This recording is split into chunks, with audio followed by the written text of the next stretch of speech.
Ini belajar fotografi dari mana? Otodidak Pak, semuanya kita. Arsitek bisa semuanya kayaknya ya Pak ya. Terlalu sombong kadang-kadang. Halo, saya Budi Sukada. Saya sudah tua, lahir tahun 51. Tapi masih ingin aktif di bidang arsitektur karena saya tidak mau disisihkan sebagai yang sudah tidak berguna. Saya masih ingin berguna. Saya belajar arsitektur tahun 70 di UI, lalu selesai tahun 78, agak lama karena UI sangat muda waktu itu usianya sehingga dosennya kekurangan. Setelah lulus saya dapat beasiswa ke Inggris. Saya dapat beasiswa ke Inggris di London, di Architectural Association. Waktu itu tidak ada yang tahu, bahkan pemberi beasiswa juga tanya, ini asosiasi atau sekolahan gitu. Saya ketawa aja, waktu itu saya udah baca bukunya kan, saya tahu itu Peter Cook dari sana, banyak tokoh-tokoh yang kemudian kita kenal sekarang itu berasal dari sana. Saya kesenyum-senyum aja, pokoknya saya mau ke sana, kalau tidak dikasih beasiswanya ya udah nggak usah gitu. Oke, dikasih. Jadi ya betul, saya ketemu dengan tokoh-tokoh itu, ketemu dengan Zahadi, ketemu dengan Rem Koolhaas, ya, Elias Zenggelis dan sebagainya. Dan kemudian terakhir ketemu dengan Charles Jenks, James Sterling dan sebagainya lah. Jadi memang itu semacam apa ya, dunia fantasi gitu mungkin untuk mahasiswa, karena tokoh-tokoh arsitektur itu seliweran gitu di EE itu. Apalagi kalau sudah sore. Lalu yang jadi mentor saya juga tokoh ternyata, tapi untuk bidang sejarah dan teori di Inggris. Namanya Royston Landau. Dia itu mengarang buku tentang perkembangan arsitektur Inggris modern, gitu. Lalu dia tanya, kamu kesini mau ngapain? Saya pelajar dari Asia, yang pertama ada di sekolah itu. Nama programnya Graduate School History and Theory Program. Saya bilang, saya belajar teori arsitektur. Apa itu? Dia bilang gitu. There is no such thing as theory of architecture. Yang ada itu history and theory of architecture. You have to learn history in order to know theory of architecture. Ya udah, ikuti aja. Isinya pelajaran cuma 4 hari, ya Senin, Selasa, Rebo, Kamis. Jumat, Sabtu, Minggu libur, nggak ada kuliah. Lalu isinya Senin, Selasa, filsafat semuanya. Rebo baru ada teori-teori gitu. Lalu kalau Kamis diskusi. Gitu aja selama setahun itu. Ya banyak yang mundur gara-gara itu, karena mereka mengharapkan di studio gitu ya, seperti di Amerika kan S2-nya di studio. Sementara ini enggak, cuma duduk-duduk aja gitu, debat aja, main gebrak-gebrak meja gitu. Ya, kalau saya kan pendiam, ya saya diam, saya cuma perhatiin nih orang-orang sinding semua nih. Gitulah ya, selama 1,5 tahun. Selesai, saya pamit. Dia bilang, kamu melakukan tulisan-tulisan yang lebih dari yang diminta gitu. Jadi saya usahakan kamu dapat honor gitu. Ya betul, saya dapat graduate honor di bawah. Oh, udah deh. Tadinya sebenarnya program beasiswa itu untuk S3, tapi UI kan bikin kacau sebelumnya itu. Lalu Pak Harto kelihatan ingin supaya nggak ada masalah dengan UI lagi, jadi UI harus pindah dari Salemba. Itu karena itu menterinya ditunjuk, rektornya ditunjuk Pak Nugroho Noto Susanto, sekaligus ditunjuk jadi menteri gitu. Jadi otoritanya gede banget gitu. Ya sudah, sementara para senior saya pengajar di Fakultas Teknik itu berpendapat ini proyek gede ini. Kalau sayang kalau dikerjakan oleh konsultan, lebih baik sebaiknya kita yang mengerjakan sendiri. Bawa ide itu ke Pak Nugroho. Pak Nugroho kan nasionalis, tentu setuju dia. Lalu menghadap Pak Harto. Tapi ada masalah karena Bank Dunia sudah bersedia membantu keuangannya gitu. Ya sudah, tapi kita tidak punya tenaga sebetulnya di Fakultas Teknik. Pengajar kita juga semuanya senior-senior dan kebanyakan konsultan. Jadi akhirnya kalau dikerjakan oleh tenaga senior-senior itu, akhirnya yang mengerjakan konsultan-konsultan juga. Lalu idenya muncul tuh, itu yang sekolah-sekolah di luar negeri panggilan pulang aja. Selesai S2 pulang dulu, memang ada peraturannya kan. Pulang dulu, nanti setelah mengabdi 2 tahun baru kembali lagi sekolah lagi gitu. Ya udah, pulang semua. Buat kampus Depok itu yang. Lalu setelah selesai SDM, selamatkan diri masing-masing. Jadi janji untuk diberangkatkan lagi, itu hilang udah ya, masing-masing cari sendirilah. Kemudian Pak Gunawan, berapa tahun kemudian Pak Gunawan dapat memenangkan tender untuk bantuan dari Bank Dunia lagi. Isinya juga sama, peningkatan kualitas akademis untuk pengajaran dan fasilitas dan tenaga pengajar. Gitu. Ya udah, sebetulnya waktu itu saya dipanggil oleh Gunawan. Ini ada beasiswa lagi, tapi kan kita harus memberi kesempatan kepada yang muda. Ya sudah, yang muda aja. Saya nggak masalah buat saya, nggak jadi dokter juga, nggak jadi profesor juga. Saya tetap akan mencari jalan saya sendiri gitu. Nah, begitulah. Jadi akhirnya saya menemukan tempat yang nyaman di Ikatan Arsitek Indonesia. Terus di sana sampai jadi ketua umum 2 kali, jadi ketua waktu itu kan IAI deadlock ya, lalu saya diangkat lagi sebagai ketua untuk memecahkan masalah itu. Nah setelah itu baru saya mengundurkan diri, tapi sampai sekarang masih tetap aja diminta terus. Jadi intinya adalah saya memang I refuse to be forgotten.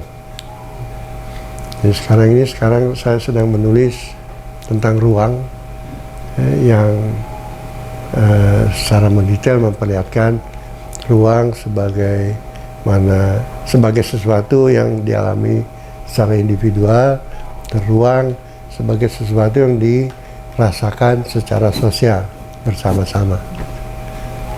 Itu ya, cara menulisnya saya tidak akan mengikuti pakem untuk buku biasa gitu ya, tapi a small history gitu. Ada nomor 1, nomor 2, nomor 3 itu. Ruang yang diresapi, ruang yang meluas, ruang yang begitu. Itu bagian yang individual. Nanti ada ruang kami, ruang kita gitu. Ruang kamu, ruang saya gitu. Gitu. Jadi nomornya itu banyak nanti.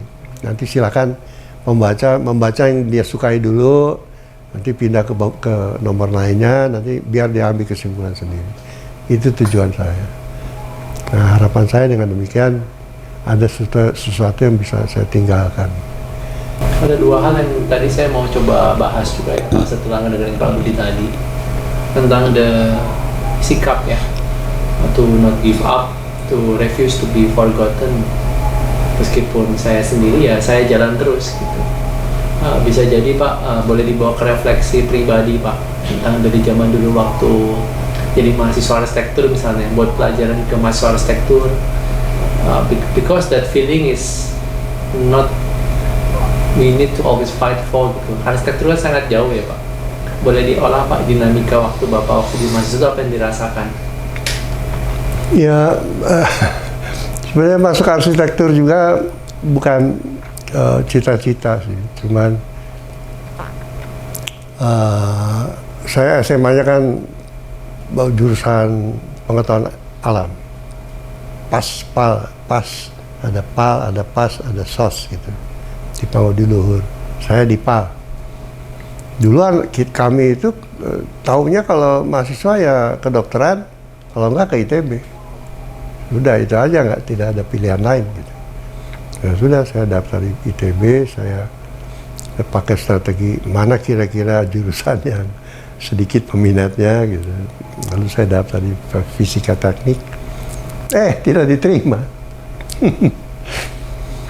Lalu daftar di Trisakti di fakultas apa lupa saya, diterima, tapi waktu itu saya tidak tertarik ke Trisakti karena saya lihat yang diterima banyak sekali. Lalu tiba-tiba ini ada pembukaan ada penawaran untuk masuk ke FT UI. Lalu masuknya di jurusan apa? Saya terinspirasi oleh senior saya dari Pangudi Luhur. Dia masuk di jurusan arsitektur ITB. Saya pikir kenapa nggak arsitektur aja? Ikuti dia tuh. Namanya Untung Laksono, si senior saya itu. Dia pernah jadi direktur dari bandara di Pontianak kalau nggak salah. Ya saya ikuti dia, asal ikut aja gitu. Ternyata diterima. Terus saya tanya, ibu saya nanya, kamu tuh sebenarnya mau apa sih? Saya tuh diajari kalau arsitektur itu kerjaannya itu nanti mendesain, saya bilang gitu. Juga bisa mengajar. Terus kamu memilih mana? Saya rasanya lebih tertarik ke ngajar, saya bilang gitu. Kayaknya enak gitu kalau mengajar. Kalau praktek itu saya lihat dengan cerita-ceritanya ya, banting tulang gitu loh, pontang panting gitu. Kalau ngajar tuh enak, datang, belajar, baca, ceritakan ke mahasiswa gitu. Ya udah. Satu-satunya orang yang tahu keinginan saya dan mengerti dan bisa melihat memang anak ini pantasnya di situ itu Profesor Gunawan Cahyono. Entah gimana dia tiba-tiba menyukai saya karena dianggap saya senang membaca. Jadi, lu nih sini, lu baca ini. Udah, lu cerita sekarang. Bukan begitu, buku itu tentang ini. Jadi diskusinya dari awal sudah bobotnya udah tinggi gitu. Dan entah bagaimana saya tiba-tiba senang filsafat ya. Jadi ada bukunya Pak Fuad Hasan itu tentang kami dan kita. Berkenalan dengan eksistensialisme. Ada bukunya itu. Saya bikin ringkasannya. Senang aja saya ketik terus saya tempel di majalah di dinding. Ada mading gitu ya di jurusan arsitektur itu. Serial gitu. Dosen filsafat senang ternyata. Ini siapa nih ya? Saya nggak tulis nama soalnya. Pokoknya dia tuh menulis dengan isi kepalanya sendiri. Dia tidak hanya mengutip gitu. Ya itu yang membuat saya sampai sekarang waktu saya memberi kuliah umum di UI setelah pensiun, saya bicara tentang fenomenologi in architecture, the easiest way gitu. Saya bilang saya bukan filsuf dan saya tidak mau jadi filsuf. Tapi saya menyenangi filsafat hanya apabila dia ada gunanya untuk arsitektur. Jadi kalau saya mengajar filsafat itu pasti yang ada kaitannya dengan arsitektur. Saya nggak akan minta orang untuk baca buku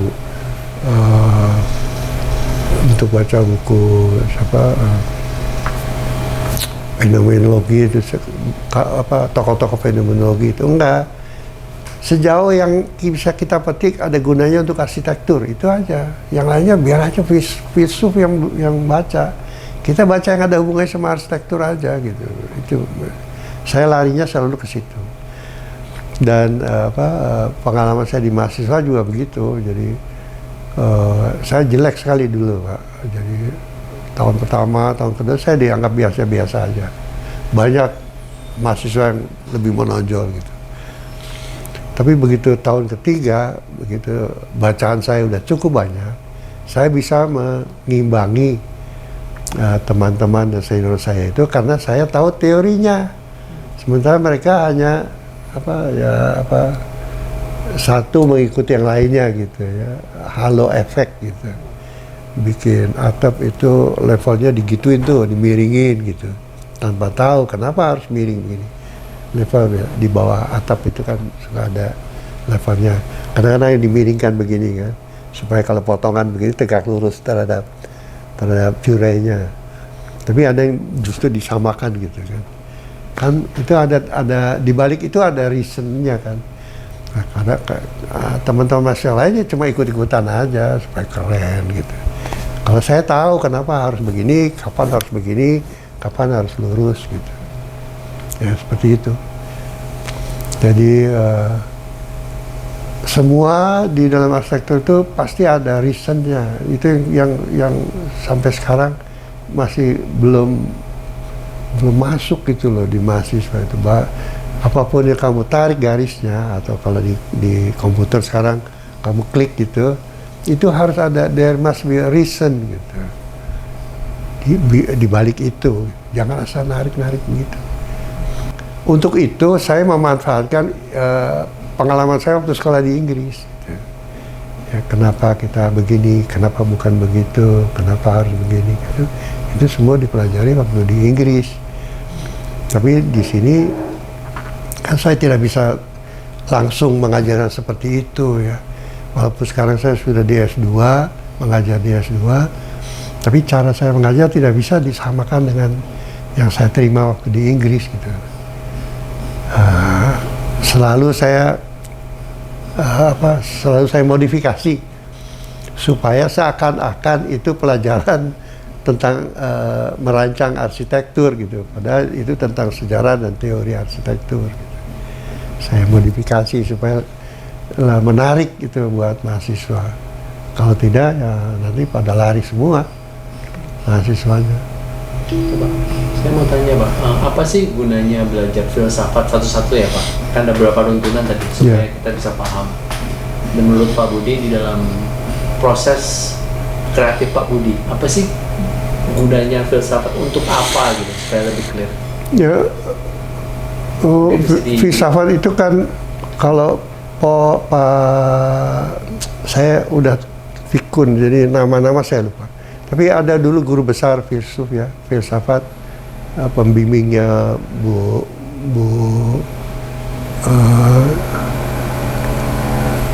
yang bikin Aku Dalam Budaya, terus saya lupa.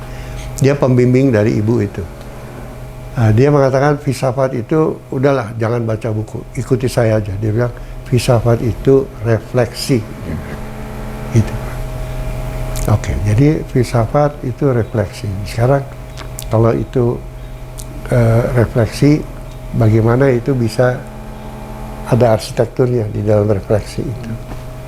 Nah itu makanya saya bilang ada banyak hal dalam filsafat yang tidak ada kaitannya dengan arsitektur, lebih berkaitan dengan refleksi tentang kehidupan bersama, tentang saya, tentang kamu gitu. Tapi tentang arsitektur itu sedikit sekali. Dia keinian kita, kejelian kita yang diperlukan gitu untuk mencari ya, yang mana dari demikian banyaknya titik-titik di hutan rimba filsafat itu yang ada kontribusinya ke arsitektur. Ini saya kasih contoh ya. Kita sering bicara tentang wacana kan. Wacana itu kalau di bahasa Inggrisnya kan discourse. Yang orang yang pertama mempopulerkan discourse itu kan Michael Foucault. Apa itu discourse menurut Michael Foucault? Menurut dia di dalam bukunya itu ya, Archaeology of Knowledge, dia bilang discourse itu a formation. Itu aja yang kalimat berikutnya nggak usah didengar. Nah, a formation. Nah ini arsitektur ini. Ya, a formation. Arsitektur is all about formation kan. Udah dapat dah.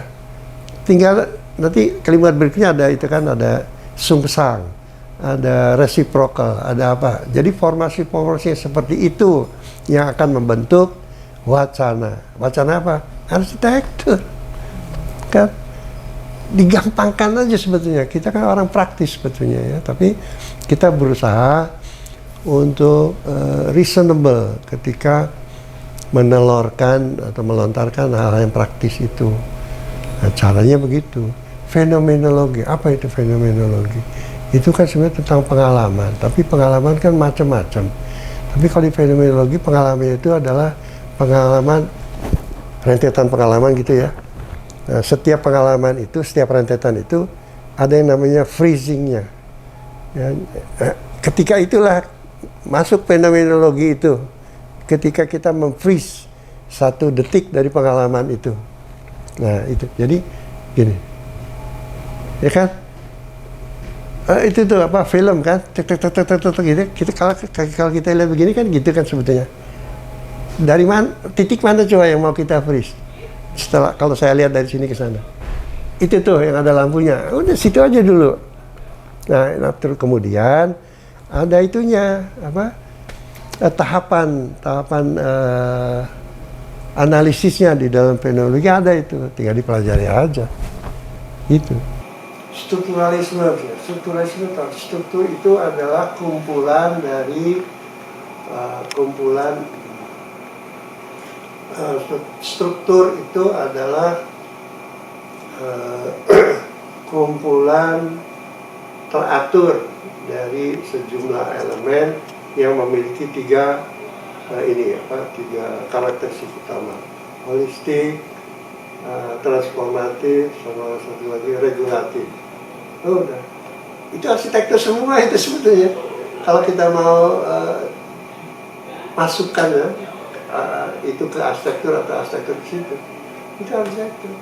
Kumpulan, ini kan semua kumpulan dari elemen-elemen, ada tiang, ada beam, ada segala macam ya, yang memiliki tiga karakteristik. Dia harus holistik, betul kan?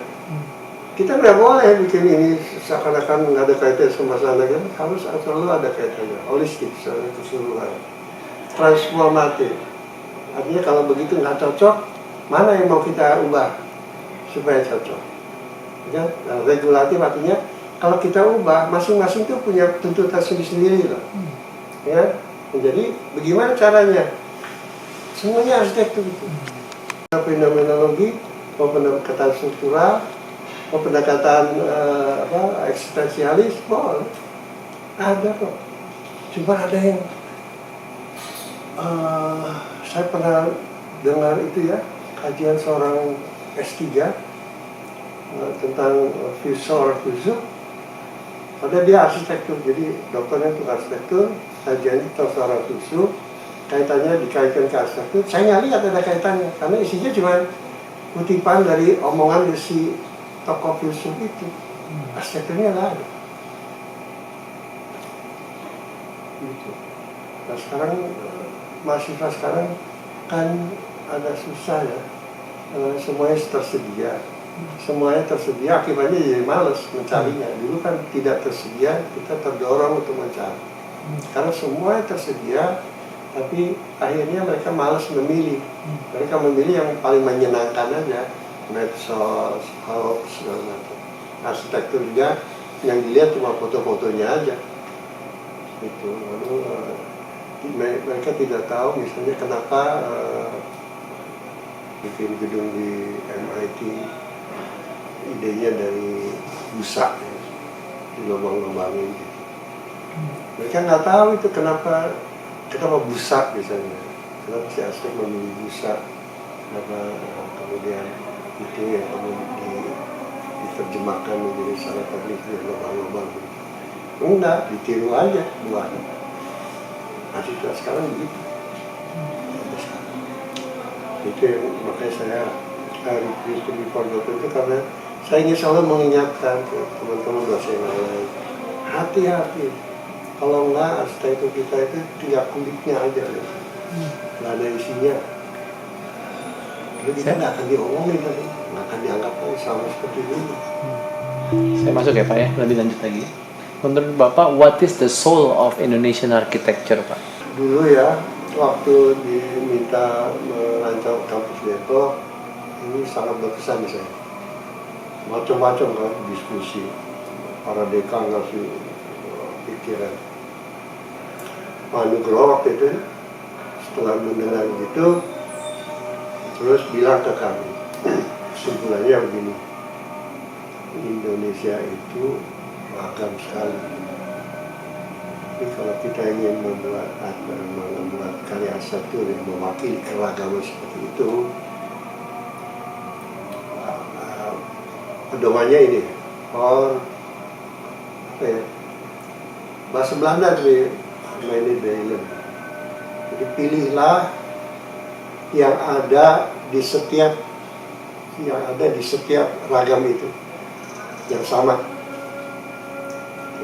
Jadi itu yang kemudian menjadi ciri terbanyak dari sekumpulan keragaman ini. Jadi kalau yang arsitektur Indonesia itu apa ya itu? Jadi arsitektur yang merepresentasikan surveillance Armene Deilen kalau nggak salah gitu tuh bahasa Belandanya nggak terus. Jadi arsitektur Indonesia itu adalah yang merepresentasikan unsur-unsur yang sama yang ada di dalam keragaman. Jadi kalau ada yang mengatakan perlu pakai atap datar juga bisa, iya boleh. Kasim Lee juga mengatakan begitu, nggak usah pakai atap tradisional, atap datar aja.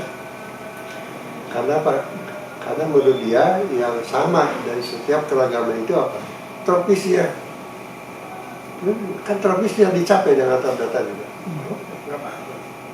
Kedua, ngambang. Jadi kan asal kita Indonesia kita yang lama tradisional kan berdiri di atas lancang-lancang gitu ya, untuk melawan gempa kan, untuk responsif seperti itu. Ya belum bikin itu, udah pokoknya overhangnya besar, atap datar, melayang, udah itu udah Indonesia menurut dia. Berarti kan sangat subjektif ya Pak? Iya. Waktu ini saya bicara diskors sedikit ya Pak ya. Di waktu halaman belakangnya Wastu Citra, Romo Mangun kan mempertanyakan Pak, ada sebuah jajaran kampung kumuh dan itu pertanyaan kan, is it architecture? Kan ada pergerakan antara kapital dan pergerakan dari grassroots ke atasnya Pak. Dan itu kan ada ketimpangan. Iya. Dan itu kan ciri khas negara postkolonial ya. Yang menjadikan kita berbeda dari negara maju misalnya. Nah menurut Bapak apakah itu ada chance untuk keragaman dan kesenjangan itu juga direpresentasikan dalam arsitektur? Menurut Bapak gimana Pak? Karena nggak banyak yang membicarakan ini sebenarnya. Kesenjangan dalam artian arsitektur itu bukan ekonomi kan ya. Kalau kesenjangan ekonomi kan yang kaya dan yang miskin. Kalau kesenjangan dalam arsitektur kan bagus, namanya kontras itu.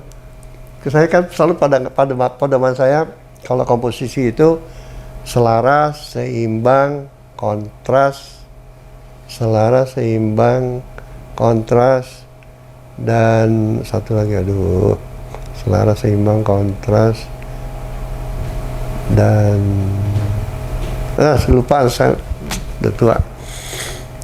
Nah, kontras ini kan sebenarnya kesenjangan itu ya. Sangat modern, sementara yang di sini sangat lokal gitu. Nggak apa-apa. Menurut saya sih nggak apa-apa. Cuman jangan terus dikaitkan dengan si miskin dan si kaya gitu. Enggak. Maksud saya kalau dalam satu kawasan, kenapa enggak bikin yang begitu gitu. Bisa ada satu area yang sangat lokal, tapi dikelilingi oleh bangunan-bangunan yang sangat modern gitu. Kenapa enggak? Menurut saya sih nggak masalah. Cuman ya gini ya, di dalam sejarah itu ada saat ketika para arsitek pelopor gerakan modern itu mengatakan bahwa kesenjangan seperti ini harus dihapus. Ya, jadi tampilan built environment dari si miskin itu harus dihapus, harus diganti dengan dia tetap miskin tapi tampilannya harus modern. Karena itu kemudian muncul di CIM 2 kan mass produksi, ya, produksi massal. Itu solusi untuk mengubah tampilan lingkung bina dari si miskin, dari yang tadinya seperti itu menjadi lebih modern. Tapi terus kenapa harus begitu? Lebih sehat, lebih ini, lebih gitu kan ininya. Jadi ada reasonnya, balik lagi kan ada reasonnya gitu. Jangan cuma ribut aja gitu. Wah itu tapi kita seakan-akan lupa bahwa arsitektur itu seperti yang tadi dikatakan, kan ada juga yang mulai dari bawah gitu ya. Iya oke, itu betul.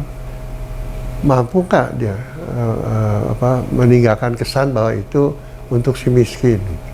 Itu yang lebih penting sebetulnya. Ya, sama seperti bambu nih. Sini kita lihat bambu ya.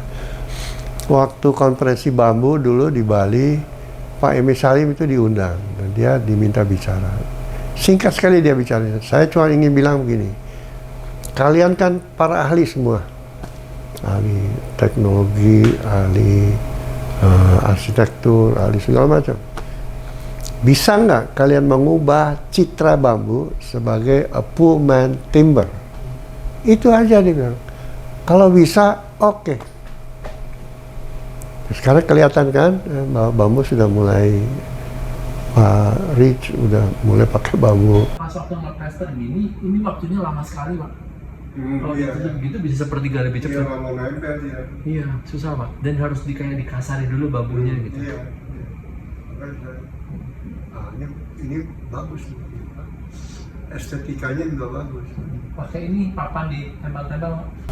Kita punya beberapa arsitek yang mengkhususkan diri pada rancangan desain bambu gitu. Tapi banyak sekali dari bambu sebetulnya belum dijelajahi ya. Nah, dan dalam hal ini memang kita harus mengakui kita ketinggalan dari teman-teman kita di negara maju karena mereka sudah bosan dengan segala macam besi, beton, aluminium, segala. Sekarang mereka kalau mendalami bambu itu dengan penuh minat gitu. Semua dikuliti ya. Bambu kalau dipotong-potong begini-begini, digabung-gabung coba deh.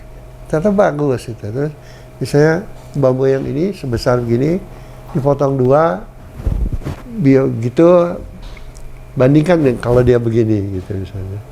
Lain gitu ya.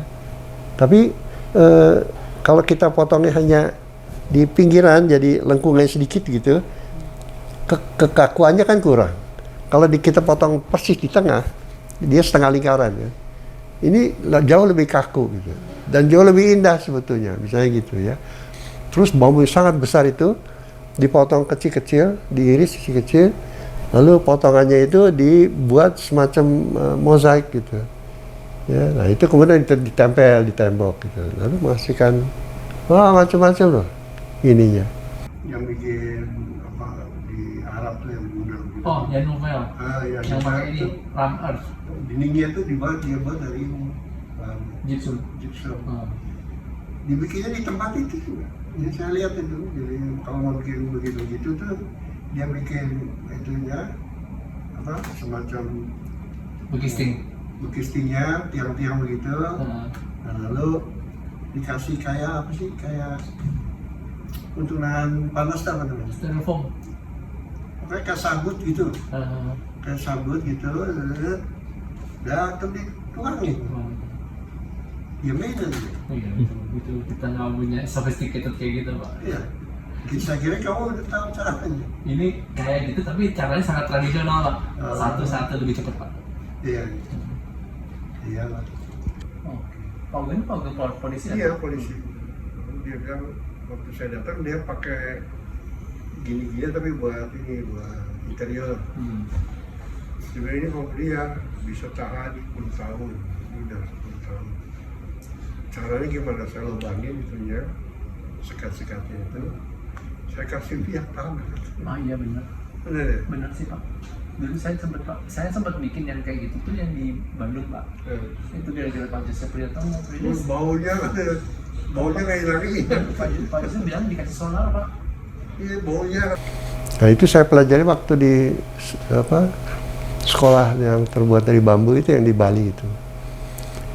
Itu kan arsiteknya bukan arsitek ya, desainer kalau nggak salah. Siapa namanya ya? Orang Australia. Hardy. Hah? John Hardy. Itu. Itu saya lihat sendiri eksperimennya dia itu. Dia potong, dia diamin, terus dia coba gabung-gabungkan. Gitu. Dapat nominasi Agatan di Bali itu. Saya bagian motretnya. Dari asli, cocok. Saya ke ininya, ke workshopnya dia. Nggak ada namanya gambar denang itu nggak. Skala aja satu. Pakai bambu yang di iris kecil-kecil itu. Skala 150, 100 itu kira-kira aja. Terus gimana untuk mengetahui ininya kekuatannya gini Pak, dilempar aja terus. Itu kan tuh ininya patah tengahnya. Patah tengah namanya oh gini Pak dikecilin aja begitu. Nah, kuat dah kira-kira. Oke, lanjut ya Pak ya. Kita udah bicara soal filsafat. Sekarang yang kedua nih Pak. Untuk apa sih Pak belajar teori arsitektur? Banyak orang kan bicara lu cuma teori. Tadi Bapak kaitkan ke sejarah ya Pak. Cuma kan at the end of the day teori is very powerful. If you know the context kan Pak. Iya. Nah itu untuk apa sih Pak? Teori itu patut untuk diingat dan dipelajari gitu. Ya, teori arsitektur itu tidak bisa dipisahkan dari sejarah. Jadi selalu sejarah dan teori arsitektur. Bahkan sekarang ada yang menambahkan sejarah, teori, dan kritik arsitektur. Nah, kritik di sini juga jangan dibaca mengkritik, tapi melihat secara kritis, gitu. Kan? Di ITB kan Indah, itu kan grupnya namanya sejarah, teori, dan kritik arsitektur. Nah, di situ sebenarnya bukan mengkritik, mencari kesalahan orang, gitu, desain orang, tapi melihat secara lebih kritis melalui penjelasan atas sejarah dan teori yang berkaitan dengan karya tersebut gitu. Nah, apakah itu penting? Ya penting supaya kita tidak hanya asal ngomong aja gitu ya. Misalnya gini, masjid itu sekarang kan pernah lihat ya, Masjid Istiqlal. Kubahnya kan kalau malam berubah-ubah warnanya kan. Di dalamnya juga kadang-kadang hijau, kadang-kadang. Bedanya sama dunia fantasi apa coba? Masjid Al-Jabar sama kan? Wah, warna-warni gitu. Ujung-ujungnya orang datang cuma untuk selfie, bukan untuk sholat. Masjid itu, nah ini teorinya apa? Apa itu teori? Masjid itu teorinya apa? Masjid itu tempat sholat. Nah, bukan sholatnya yang penting, tempatnya. What is tempat? Coba. Teori nggak tuh? Eksistensialisme kan sebetulnya. Ya, a place. What is the difference between place and space? Orang selalu bilang space itu abstrak, place itu perwujudannya keliru. Ya, place itu lokal dari space. Artinya lokal itu artinya sesuatu yang akan terjadi ketika ada orang yang melakukan sesuatu di situ. Terjadi place di situ dari space itu. Nah, itu perlu yang begitu. Kalau nggak begitu ya akhirnya kita cuma ngomong doang, itu asal aja. Itu seperti sebuah kanan untuk memutarbalikkan reasoning tadi ya Pak, untuk menguji ya. Ya semacam begitu ya. Tapi bukan trial and error ya, tapi betul-betul diuji gitu. Sejarah dan teori arsitektur itu merupakan alat untuk menguji kebenaran dari pernyataan seseorang, baik terhadap karyanya maupun terhadap karya orang lain. Kalau tidak, kita cuma ada dua pilihan, kita omong kosong terus, atau ya kita ngangguk-ngangguk aja, ya bagus tuh, kita tiru. Nah sekarang tiru ya, meniru. Coba ada beberapa arsitek yang tersinggung kalau saya katakan bahwa kamu tuh meniru karya ini. Tapi pada sebelumnya saya katakan bahwa kalau mengikuti Quatermain, De Quincey, itu kita membedakan imitasi dari duplikasi, dari replikasi. Imitasi is okay. Kenapa? Karena yang kita jadikan rujukan itu cuma kita anggap sebagai model ideal. Karena itu primitive heart-nya si Lao Tzu itu model ideal. Kalau ditiru juga nggak perlu ditiru persis, nanti jadi duplikat. Kalau imitasi itu cuma dia model ideal, segitiga, tiang. Ah, oke. Pokoknya ada segitiganya, ada tiangnya. Tiangnya berapa terserah saya. Mau 4, mau 5, mau 6, segitiganya mau sudut berapa? Terserah saya. Yang penting model idealnya adalah ada segitiga di atas, tiang di bawah. Gitu. Jadi kalau saya bilang ini imitasi dari itu, nggak apa-apa sebenarnya, jangan marah. Tapi kalau saya katakan gedung A ini duplikasi dari gedung B di masa silam gitu, itu boleh dia marah. Kalau dia merasa tidak melakukan itu. Itu kan ada teorinya. Nah, kalau teorinya tidak diketahui dan dia juga tidak mau tahu, ya jadi salah paham nanti. Tapi kan sekarang misalnya ya di tempat saya mengajar itu semuanya harus pakai tema proyek akhir itu. Sekarang temanya adalah placeless place. Bagus temanya, placeless place. Jadi ada tempat-tempat yang dulunya hidup, sekarang menjadi placeless, tidak lagi hidup. Sekarang mau coba cari cara untuk menghidupkan lagi tempat itu. Intinya kan tentang tempat. Jadi teori tentang tempat yang harus kita ketahui dulu kan. What is a place? Nah, balik lagi tadi, a place is a local, which means that somebody has to be there doing something, then it becomes place. Otherwise it's nothing, empty space. Itu. Kalau ada yang orang bilang mau nanya saran Pak, teori arsitektur yang semacam apa yang bisa diacu oleh para praktisi atau mahasiswa yang baru belajar untuk di Indonesia Pak? Lagi-lagi kita bermain dengan misalnya, maaf ya, stereotip ya Pak, yang harus kita gempur ya Pak. Iya, iya. Yang misalnya kan teori kan nggak semacam instan seperti itu nanya begitu kan. Tapi kan kadang-kadang pertanyaan selalu ada dan harus kita selalu klarifikasi ya Pak. Iya. Untuk bagaimana cara menjawab pertanyaan seperti ini Pak. Teori apa yang cocok untuk arsitektur di Indonesia? Menjawab itu, saya akan menjawab itu dengan teori lagi. Ya, jadi ada teori dari seorang filsuf ilmu pengetahuan, epistemologis, namanya Imre Lakatos. Ini saya pelajari waktu di Inggris. Jadi dia bilang ilmu pengetahuan itu tergantung dari si ilmuwannya. Nah, ilmuwan itu berdasarkan pengalamannya, dia akan melakukan sesuatu itu bertitik tolak dari apa yang dianggap benar. Bahwa itu belum tentu benar, nggak masalah. Yang penting dia anggap benar dulu. Ya, nah, lalu berdasarkan titik tolak itu, kemudian dia melakukan penelitian ya, tentang sesuatu. Nah,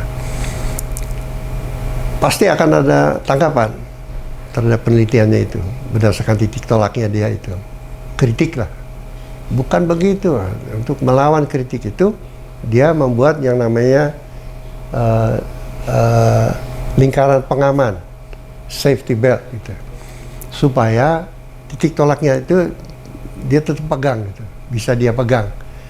Artinya kritik-kritik itu pasti menyerang titik tolaknya kan. Jangan pakai mulai dari situ dong gitu. Tapi dia ngotot harus dari sini karena itu yang menurut saya benar atau saya nyaman gitu kalau mulai dari situ. Jadi dia bikin safety belt namanya. Itu berisi persyaratan. Kalau mau kritik saya, syaratnya harus begini, gini gitu. Ya. Supaya tidak menyerang titik tolaknya itu. Ini hardcore-nya dia nih, hardcore. Itu safety belt. Habis itu lingkaran berikutnya dia bilang namanya auxiliary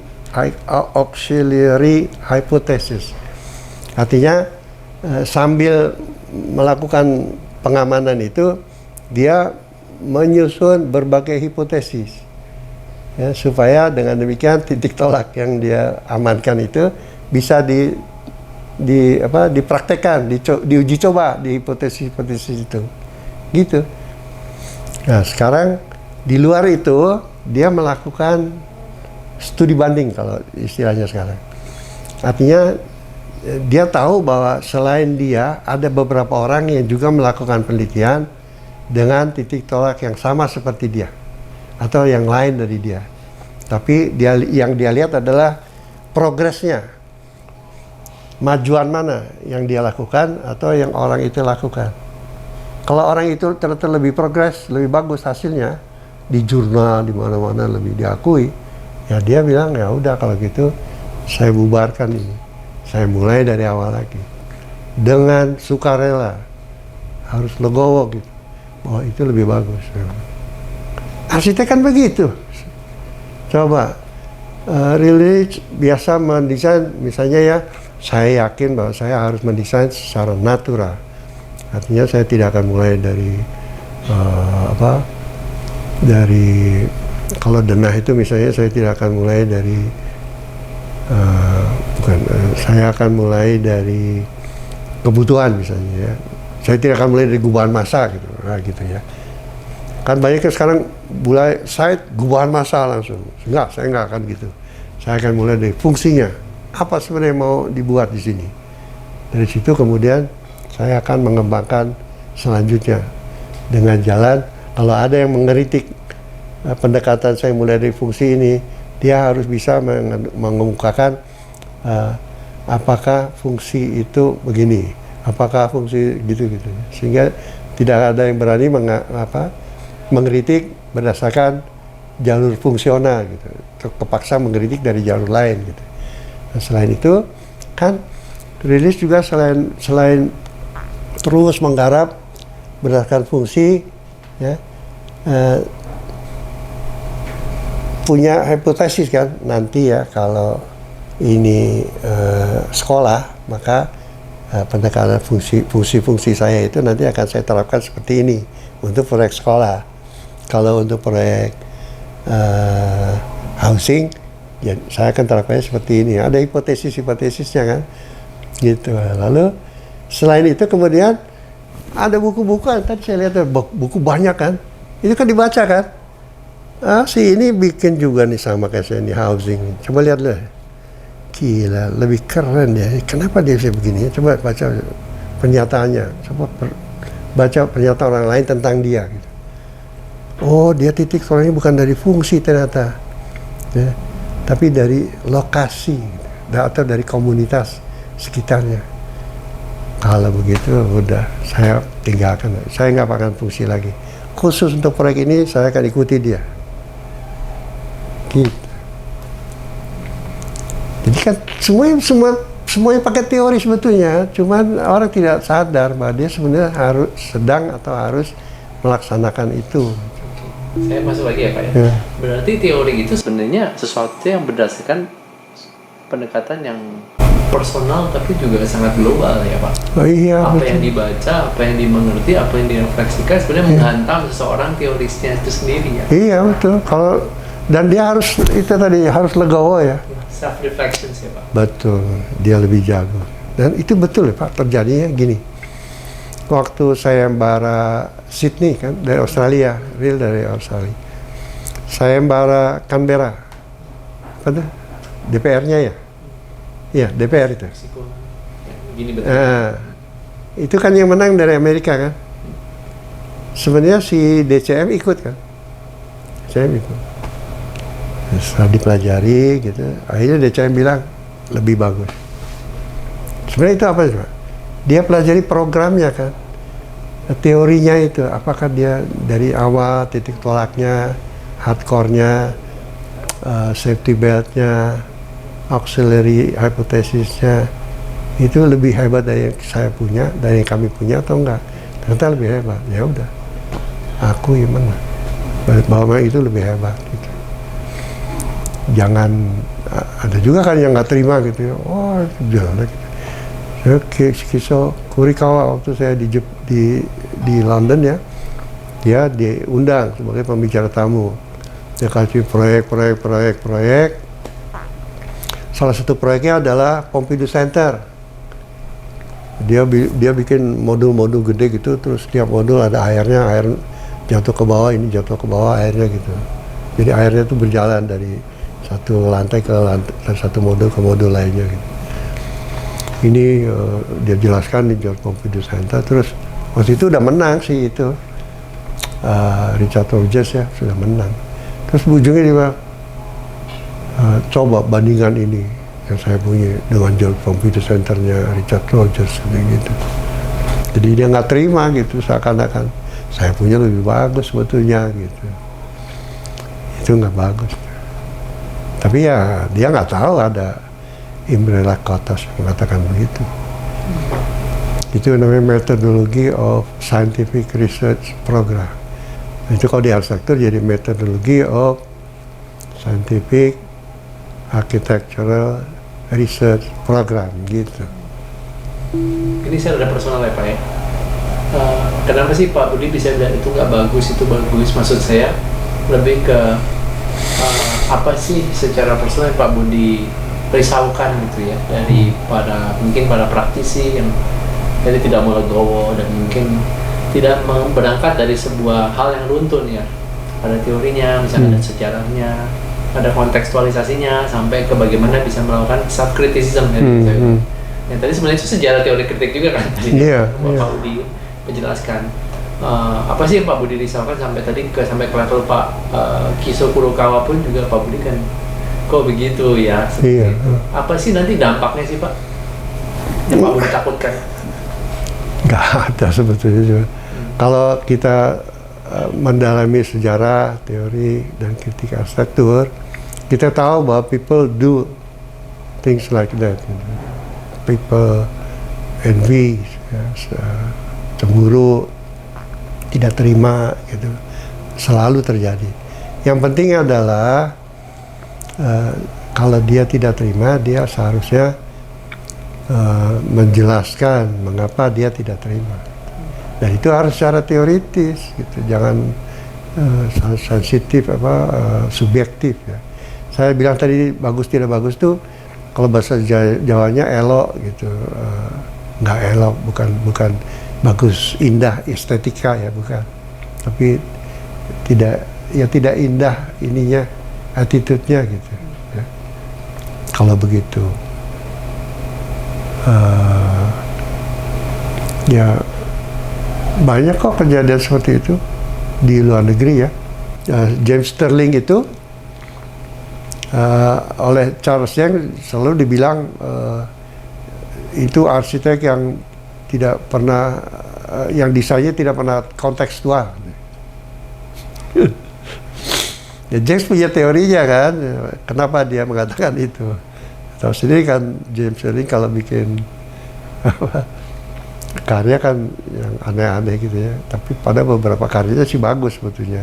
Yang di Jerman itu kan yang menghubungkan satu jalan ke jalan lainnya, ada bangunan itu orang dia dibujuk untuk lewat bangunan itu kalau dia mau nyebrang gitu. Itu kan bagus. Tapi karya-karya yang lainnya memang suka nyeleneh gitu James Stirling. James bilang James Stirling itu karyanya tidak kontekstual, marah dia. Saya nggak setuju tuh di kesempatan lain. Saya nggak setuju Jenks bilang saya nggak kontekstual. There is lot of context in my works. Ya udah, tapi kan dia sebenarnya harus menjelaskan ya, satu persatu. Jenks itu menurut Jenks itu begini, padahal yang saya lakukan itu begini gitu. Tapi itu kan biasa kalau di level S1 ya, di pendidikan S1 dimanapun, kalau udah level S1 masih bicara tentang ambisi pribadi ya, sama ya gitulah, selalu ingin lebih hebat dari yang lainnya gitu.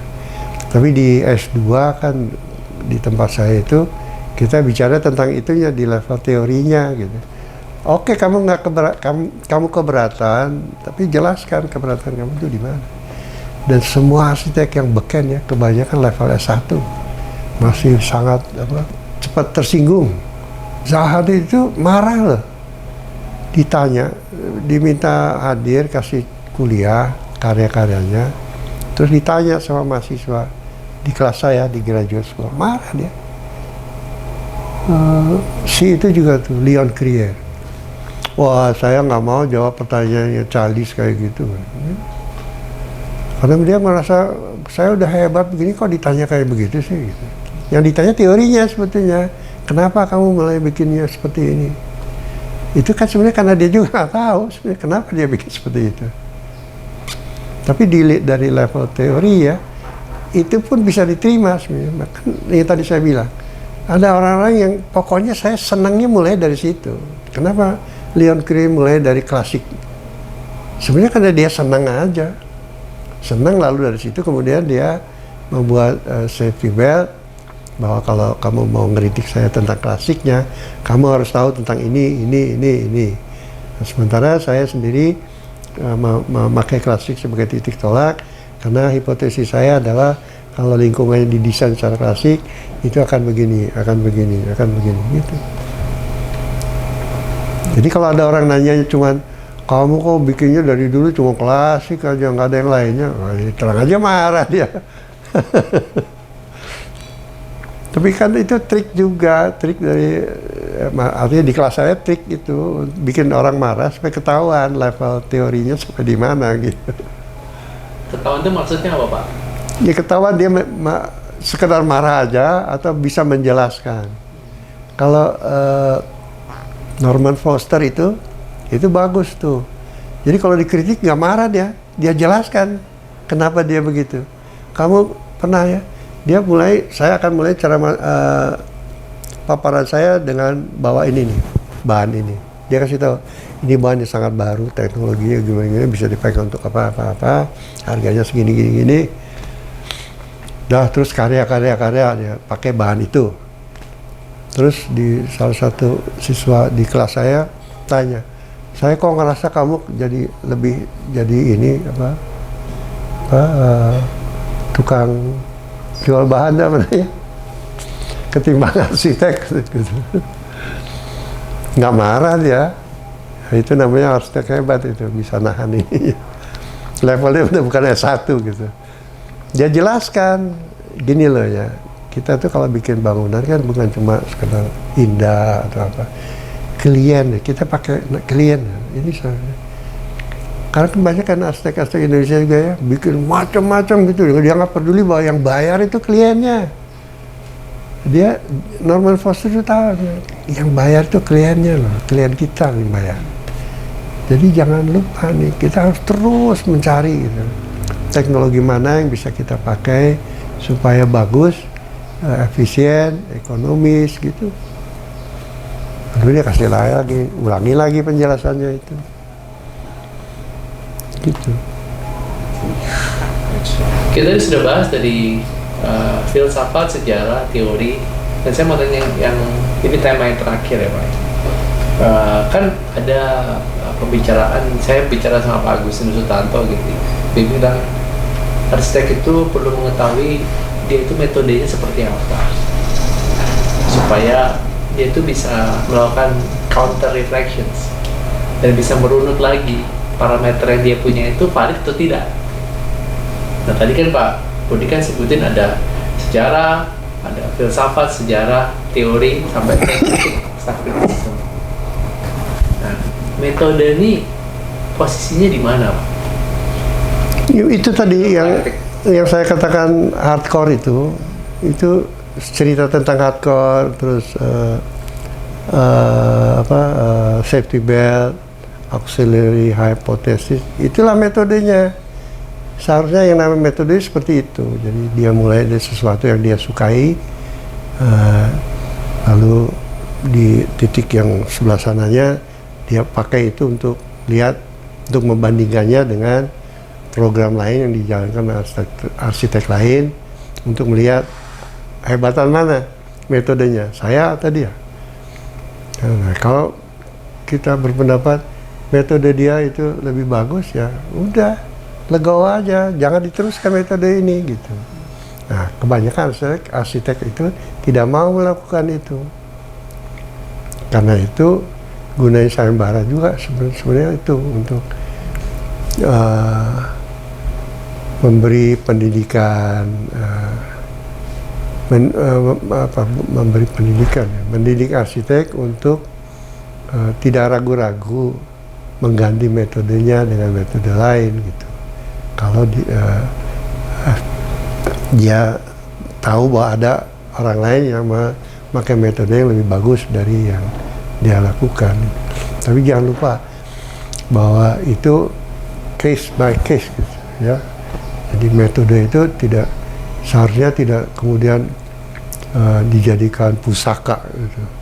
Saya pakai ini karena ini warisan dari guru saya misalnya. Nah, itu case by case harusnya.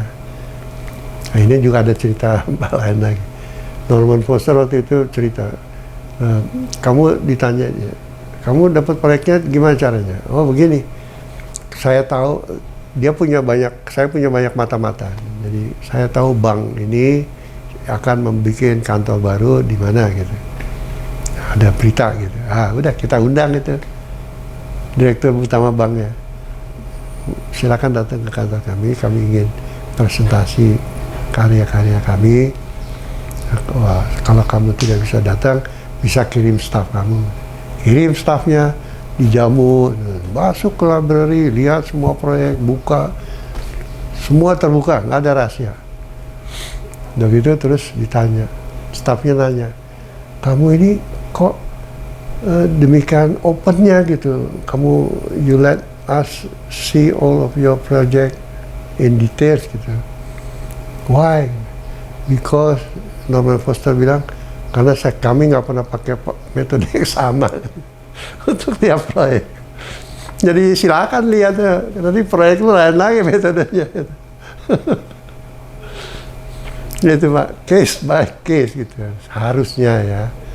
Jadi ada yang mengatakan nggak bisa begitu. Seorang arsitek harus punya ciri khas ya, Zanit misalnya ya.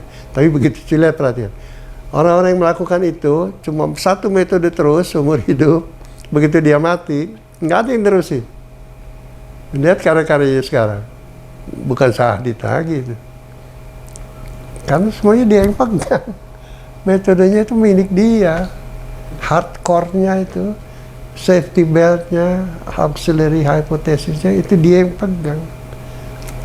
Dia yang mengendalikan. Meninggal habis. Kalau Norman Foster enggak. Norman Foster itu by team ini, dia bilang selalu by team. Jadi ya Norman Foster memang muncul ya, tapi perhatikan karyanya nggak pernah ada yang sama, lain-lain terus. Karena metode yang dia pakai berbeda dari kasus ke kasus. Gitu. Kalau ceritanya ini ya, yang begitu tuh, itu kan karena tadinya dia bikin begitu. Padahal di kota London itu ada poros-poros visual tertentu yang nggak boleh di obstacle, nggak boleh dihalangi karena poros itu akan memperlihatkan sisi dari gereja Saint Paul. Ya, gedungnya dia itu menutupi itu. Yang udah gimana ya, udah digituin aja deh. Didorong gitu kan, kayak meletot gitu. Sehingga Saint Paul itu tetap kelihatan. Itu juga salah satu metode sebetulnya kan. Gitu. Jadi kalau saya summary-kan berarti ada tergantung dari bagaimana seorang arsitek itu memaknai juga prosesnya desain dia ya Pak. Betul. Dan pilihannya. Dia harus tahu persis apa yang sebenarnya dia lakukan. Gitu. Karena banyak yang nggak begitu. Dia taunya orang senang ternyata orang senang kepada apa yang saya lakukan. Ya udah saya lakukan aja terus itu. Gitu.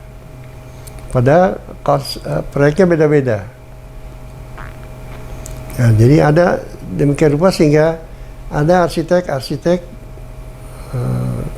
apa ada di kayaknya cuma di Asia deh yang lebih dikenal karena dia jago bikin rumah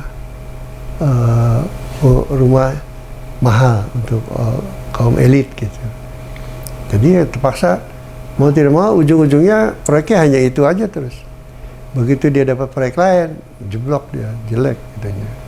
Karena dia tidak pernah membiasakan diri untuk mengganti-ganti metodenya. Itu aja terus. Ada saya pertanyaan Pak, sejauh mana sih kehidupan yang beragam untuk seorang arsitek itu menjadi penting Pak? Dengan berbagai macam tipologi, berbagai macam materialitas, berbagai macam kolaborasi. Sejauh mana sih diversifikasi menjadi penting buat konteks di Indonesia Pak? Oh di Indonesia ya? Menurut pengalaman Pak Budi pribadi? Kelihatannya belum terjadi itu kalau saya lihat. Jadi arsitek di Indonesia itu mau tidak mau harus menggabungkan dirinya ke dalam dua kelompok. Yang satu kelompok elit, yang satu kelompok ordinary lah kalau kebanyakan. Yang kebanyakan ini yang memang punya potensi sebetulnya untuk mengubah-ubah metodenya, ya, architectural programnya itu sesuai dengan kasusnya. Sementara arsitektur yang elit itu juga mau tidak mau terpaksa memakai metode yang sama terus panjang karir ya. Dan begitu dia dihadapkan pada proyek yang lain, dia sama sekali tidak bisa ini. Saya dulu punya teman yang udah almarhum. Dari mahasiswa itu begini, gambarnya bagus, desainnya interior, eksterior itu, wah pokoknya ciamik lah. Ibu-ibu senang. Jenderal waktu zaman Pak Harto kan, jenderal senang betul desainnya itu. Tapi desainnya itu entah bagaimana cuma tahan 1-2 tahun gitu. Setelah itu jadi rongsokan, nggak tahu kenapa. Mungkin karena detailingnya ya, atau mungkin karena dia nggak menguasai konstruksinya atau pokoknya setelah 2 tahun itu bangunan gedungnya ya, itu seperti tiba-tiba udah tua betul gitu. Nggak tahu kenapa tuh. Nah itu kan ada masalah di ininya kan, di kemampuan dia untuk menyesuaikan diri terhadap situasi gitu. Dan saya sebenarnya kalau mau ditanya secara pribadi ya, saya jadi Pak Yuswadi aja sampai mengeluarkan surat terbuka kan, di medsos ya. Itu kan beliau khawatir gitu. Beliau khawatir dunia arsitektur kita itu terjerembab gitu tanpa disadari. Kenapa? Karena kita tidak menyadari itu. Teori tidak suka, tidak menyukai sejarah, tidak menyukai tinjauan kritis, tidak mau dikritik, terus tidak mau menyesuaikan diri dalam lingkungannya, hanya mau mengejar proyek gitu. Pak Romo itu ya, Romo Mangun kan juga pernah menjit ya. Arsitek yang benar itu kalau menurut beliau harus seperti itu empu-empu kita itu. Kalau sehari-harinya petani kan, pedagang gitu. Tapi begitu diminta untuk membangun rumah, untuk membangun compound gitu, tiba-tiba menjelma dia jadi arsitek. Beliau kan inginnya seperti itu, arsitek itu. Arsitek Indonesia itu inginnya seperti itu. Menurut saya sih bisa kok. Cuman lalu kita harus bicara tentang skop yang lebih besar kan, PUPR, bagaimana cara penanganan sistem proyek. Karena kan ini boleh ya menyinggung IAI ya. IAI ini ada masalah sekarang di dunia yang baru ini. Dulu IAI didirikan oleh para pendiri dengan cita-cita mengatur tata cara pembangunan yang baik dan benar. Yang baik dan benar itu menurut mereka apa? Arsitek merencana dan mengawasi, bertanggung jawab sampai bangunannya jadi dan dipakai. Ya, ada terus. Sekarang kan nggak begitu proses pembangunan. Ada yang namanya beauty contest, ada development design, ada DED, ada pembangunan, pelaksanaan, masing-masing ditender kan. Yang menang bisa lain-lain. Lalu gimana tanggung jawab arsitek? Lalu bagaimana dia bisa, kalau tiba-tiba dia ada di tengah misalnya, ya, dia ada di DED, apa yang harus dia lakukan coba kepada arsitek-arsitek sebelumnya? Itu kan harus diatur oleh IAI. Kalau tidak, ya udah masing-masing. Saya cuma sampai sini kok, tanggung jawab saya cuma sampai di sini. Kalau terjadi apa-apa, bangunannya hancur, bukan tanggung jawab saya. Lalu kalau misalnya bikin compound, kebakaran, jalan keluarnya nggak ada. Nah, saya bikin kok, tapi saya tanggung jawabnya cuma sampai di pengembangan perencanaan, development design. DD-nya bukan saya. Nah, jadi yang tanggung jawab siapa? Gitu-gitu, Pak. Yang membuat saya belum mau meninggalkan arsitektur karena saya merasa terpanggil justru untuk mengkritik aja dah sekarang sih. Ya, apakah masjid pantas dikasih warna-warni misalnya? Apakah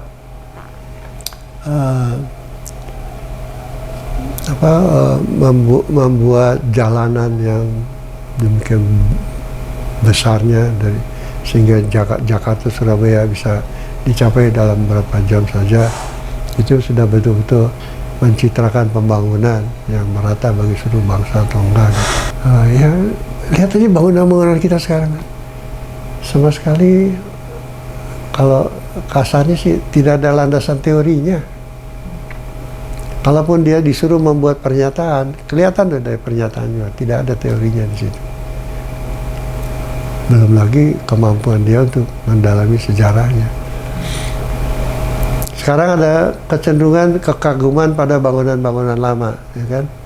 Nah, mereka lupa bahwa dulunya jangan-jangan bangunan lama itu dibuat sembarangan juga. Cuman karena belum banyak yang memanfaatkannya, bangunan itu bertahan sampai sekarang. Lalu kita bilang indah sekali itu.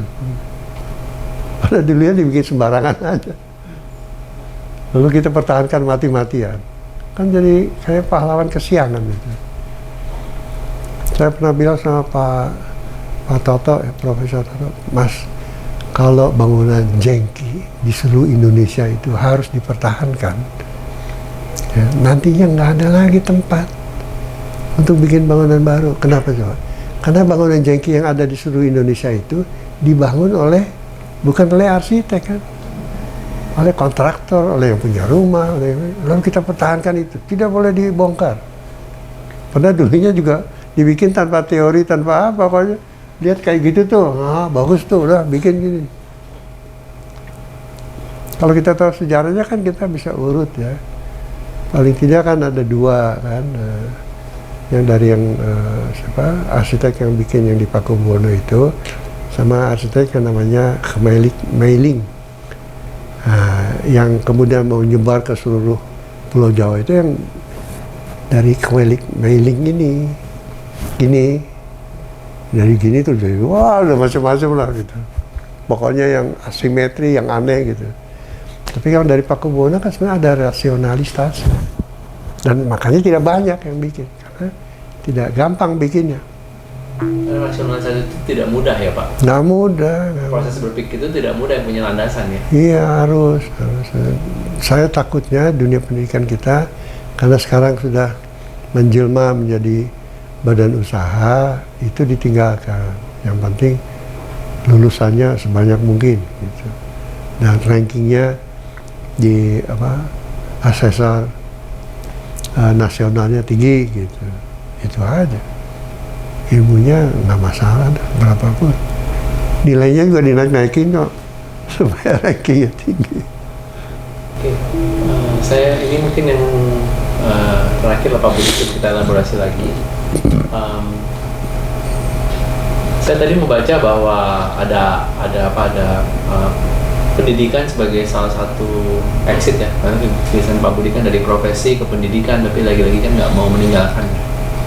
Habis itu melihat dinamika arsitektur di Indonesia sekarang, melihat pendidikan, apa sih sebenarnya angan-angan Pak Budi yang masih belum sampai nih, yang sampai Pak Budi itu nggak mau ninggalin pendidikan. Angan-angan saya sebetulnya yang tadi saya ceritakan itu, saya ingin menulis buku yang dibaca oleh para mahasiswa S3.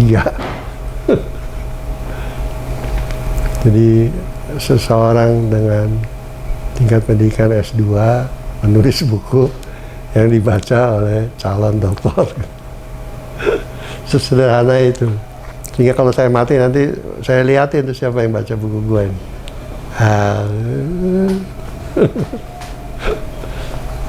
Tapi serius ya, seriusnya memang dulu kan saya kasih, makanya perhatikan ya, saya dari tadi kalau selalu ngomong selalu flashback ya, karena saya dididik jadi sejarawan. Mas Robi almarhum itu pernah ketemu saya, terus Bud, saya ini udah umur 60 tahun nih, ntar kalau udah masuk 70 saya mau pensiun jadi arsitek. Saya ketawain, saya panggil ya, ada istrinya kan, Bang Mendul, ini loh suaminya mau pensiun jadi arsitek. Saya bilang, mana ada arsitek pensiun, saya bilang gitu. Arsitek itu seumur hidup, saya bilang gitu. Gitu Pak. Jadi nggak ada istilah pensiun seperti untuk arsitek itu. Dia harus melakukan sesuatu sampai dia udah nggak bisa lagi gitu. Apalah terserah. Nah saya mungkin tenaga saya sudah nggak ada, mengajar juga mungkin nanti udah nggak bisa.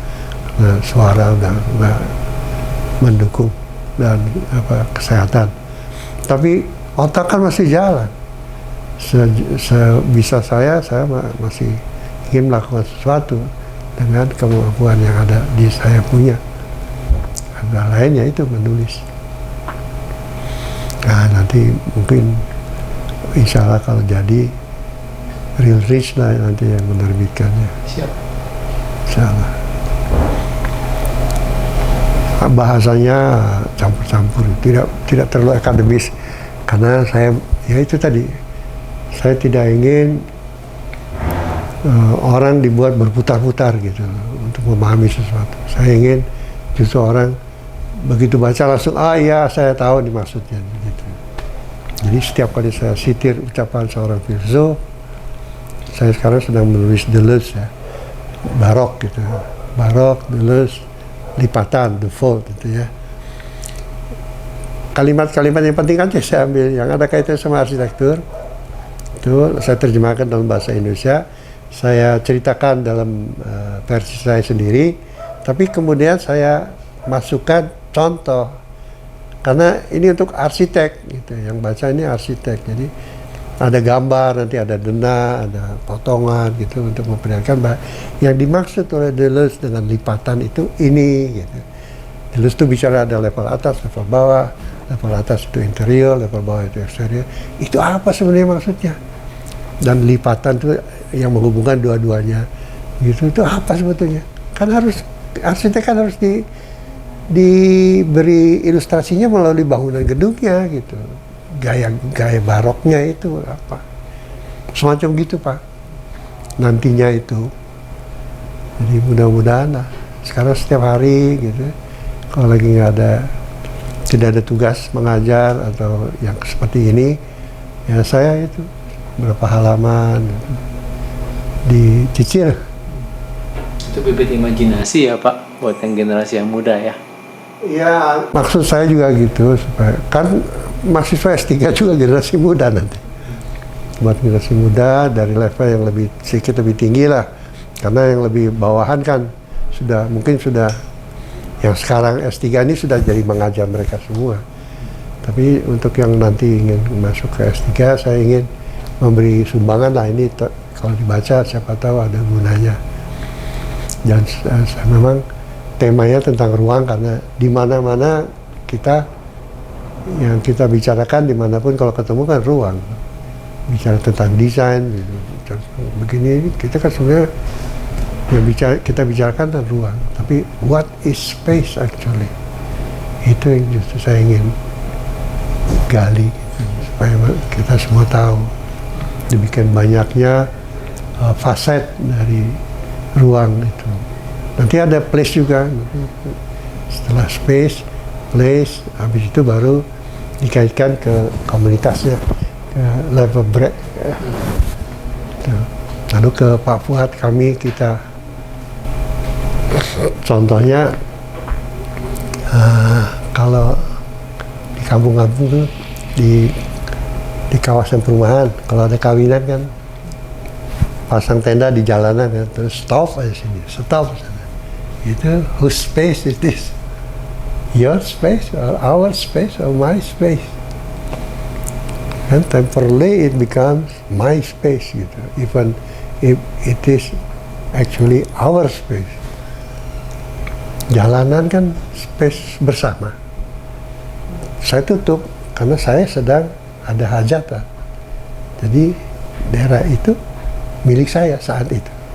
Sorry yang lainnya itu saya pakai dulu. Ini kan masalahnya antara kamu dan kita kan, sebetulnya. Toleransi ya Pak, solidaritas. Iya. Itu bahasa sosialnya, tapi bahasa filsufnya sebenarnya ini masalah antara kami dan kita. Kalau jalanan itu kan kita sebetulnya, space kita bersama. Tapi begitu saya tutup, itu space kami, saya dan keluarga saya. Sorry. Itu gimana ininya sebenarnya? Perlakuan status ruang di dalam situasi seperti itu. Ya, buat pemangku kebijakan jadi ada gunanya menurut saya sih ya. Bahwa itu ada sebuah parameter yang perlu diperhatikan. Iya, betul. Nggak bisa sembarangan gitu aja. Oke. Yang terakhir nih Pak, buat kan tadi udah buat para akademik ya Pak, para dunia pendidikan ya. Dan untuk para praktisi ya Pak, kan Bapak pernah terlibat dalam kegiatan misalnya Aga Khan Award dan banyak hal ya Pak, dan juga terlibat dengan berbagai macam tipe perancangan dan dinamikanya yang menurut saya sangat-sangat kaya dan kompleks juga. Iya betul. Pak, ya semacam angan-angan lah Pak ya untuk dunia praktik dan melibatkan IAI juga. Cuma ini saya minta yang lebih personal lah dari Pak Budi, angan-angan Pak Budi secara personal yang sektor di Indonesia ini gitu Pak. Apa harapan Pak Budi? Sekarang juga saya masih berpraktik kok sebetulnya. Walaupun tidak punya konsultan, tapi selalu ada yang menyewa saya untuk mendesain. Juga mengajak untuk terlibat dalam tim untuk menangani proyek-proyek yang besar. Mandalika itu saya terlibat di situ. Jadi kelihatannya memang kita harus membedakan antara praktek-praktek profesional yang dilakukan secara mandiri, kita jadi tim leadernya, dan praktek profesional yang dilakukan secara berkelompok, di mana kita bagian dari tim itu. Dan jadi kalau di yang pertama itu saya kira kemampuan untuk berteori dan menguasai sejarah dan melakukan telaah kritis itu penting itu. Nah, kalau di dalam tim, menurut saya yang penting justru seperti yang saya alami ya, saya diam aja, saya nggak banyak bicara, cuma saya perhatikan cara teman-teman anggota tim lainnya itu memaparkan pemikirannya, gitu. Sehingga dari situ kita bisa belajar teori lagi ya, belajar bagaimana bekerja sama di dalam sebuah sistem terbuka, dari von Bertalanffy. Itu kan cara berkomunikasi di dalam sebuah sistem terbuka. Artinya saya mendengarkan apa yang dia omongkan, saya pakai itu sebagai input ke dalam pemikiran saya seleksi di dalam sebuah proses, lalu di saat yang tepat saya keluarkan hasil dari proses itu ke dalam tim gitu. Itu yang harapan saya seperti itu sebetulnya. Sekarang kan yang banyak terjadi adalah kerjasama tim itu seringkali berbenturan, ya. Timnya berjalan sendiri-sendiri gitu, lalu ada koordinator yang kemudian keteteran sendiri juga karena ada subtim yang terlalu cepat bergeraknya, ada subtim yang terlalu lambat gerakannya gitu. Nah itu kalau semua ditangani dalam teori open system sebenarnya bisa berjalan dengan baik. Nah jadi bolak-balik teori lagi. Ya karena saya memang dibesarkannya di situ gitu ya. Jadi kalau harapan saya terhadap praktek arsitektur di Indonesia, ya itu tadi. Kalau Anda mengerjakannya secara sebagai seorang team leader, maka dengarkan dulu pendapat dari orang lain. Terima itu sebagai asupan, proses itu di dalam diri berdasarkan apa yang kamu ketahui, teori yang kamu kuasai, sejarah yang kamu ketahui, lalu keluarkan itu sebagai output pada saat yang tepat.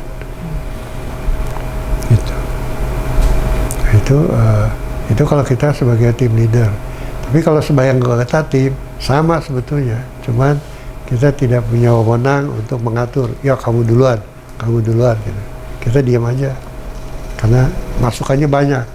Kalau mandiri kan kita bisa menentukan, kamu dulu ya. Oh, gitu. Habis itu ini. Itu beda. Terakhir ya Pak, ini terakhir aja pertanyaan saya, Kiris dengan sebegitu banyak teori yang Bapak pahami, pengalaman hidup berapa dekade gitu Pak sampai sekarang, ya, Bapak sebutkan juga banyak arsitek ya, tapi saya menarik gitu ya, mungkin bisa perjalanan Bapak mengapresiasi arsitek itu kan udah banyak sekali ya. So once the most phenomenological state ya, waktu melihat oh arsitek ini begini, arsitek ini begini, supaya kita bisa memahami dinamika wawasan Bapak nih. Which one that you are in, bukan saya bilang most favorite ya, the complexity, can you explain it?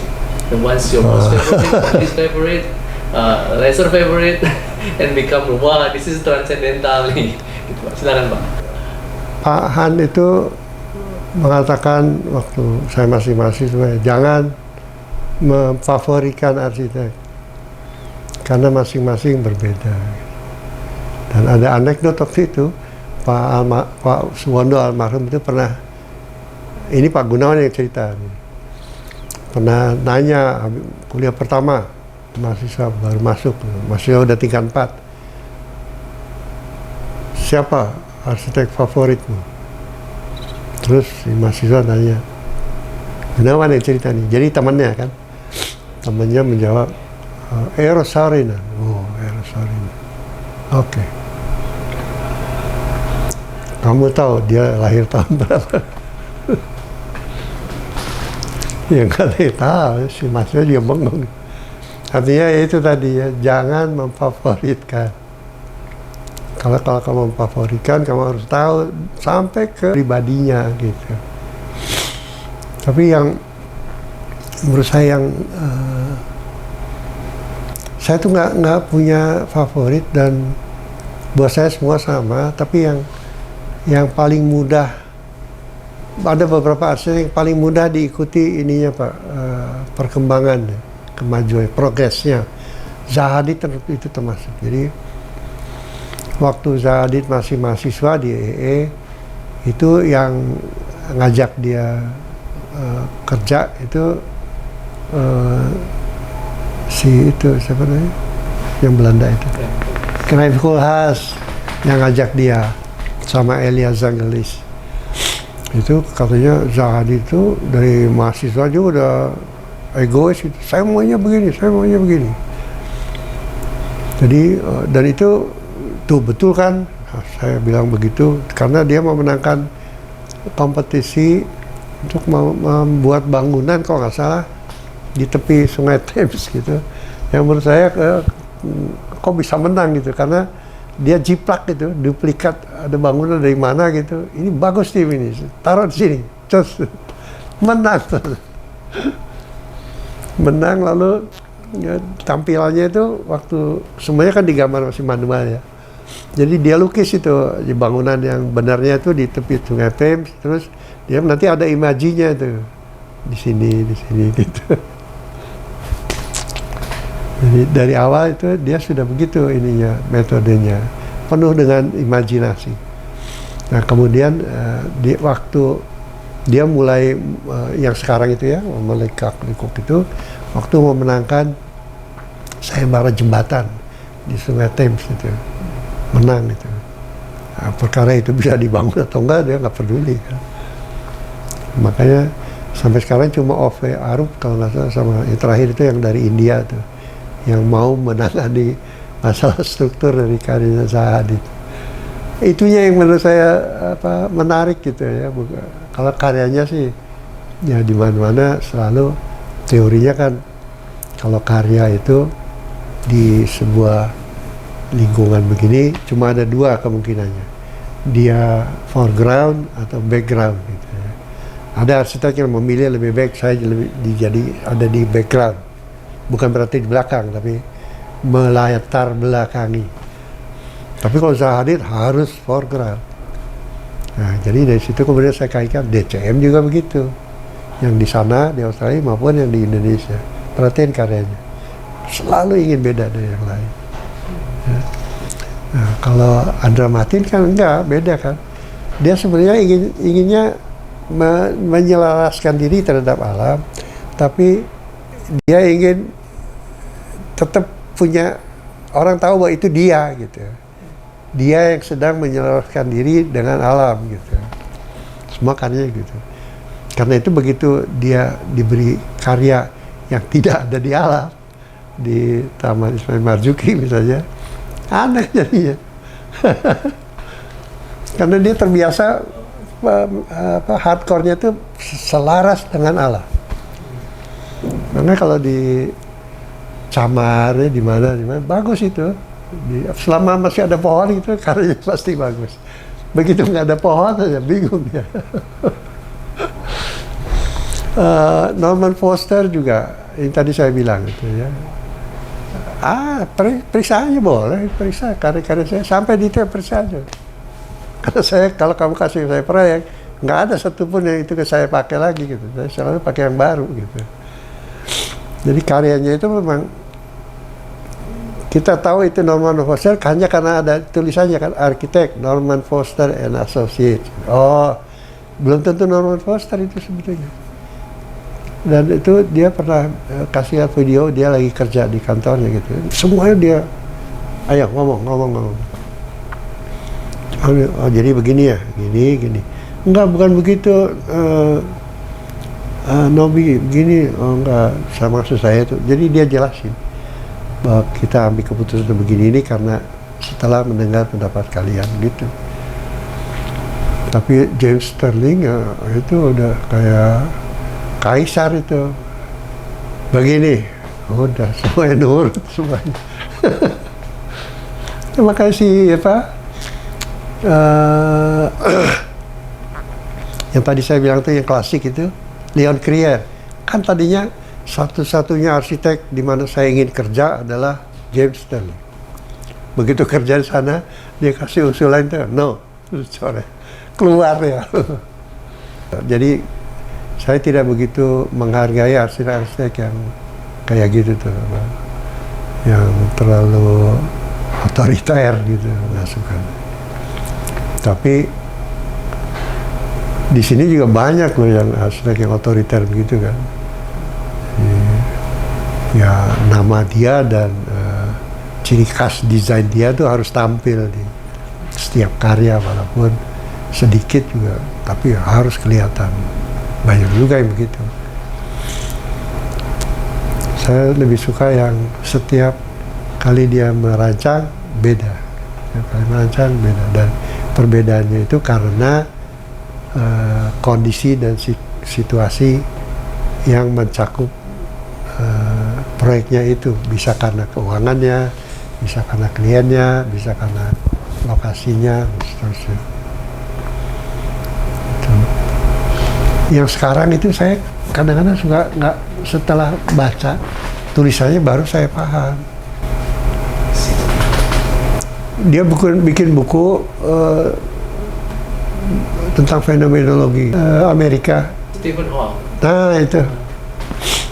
Mulanya saya nggak ngerti ini di sana apa sih, ada tangga masuk gitu, siapa yang mau naik tangga itu gitu. Ternyata itu bukan fungsi yang dia, tangga itu bukan karena ada fungsinya gitu, tapi karena ada fenomenanya yang harus menghadirkan tangga itu gitu. Sekarang apa ya, atau beginilah dulu zaman saya, mungkin zaman Anda juga, kita itu dididik untuk menghasilkan bangunan yang secara struktural terjamin, baik dan benar, yang secara fungsional itu operasional, dan baru kemudian sedap dipandang, itu belakangan. Sekarang nggak gitu ternyata. Jadi dari pengalaman saya masih berpraktik sampai sekarang, saking banyaknya itu informasi, termasuk program-program komputer untuk struktur dan untuk MEP, maka perancangan itu menjadi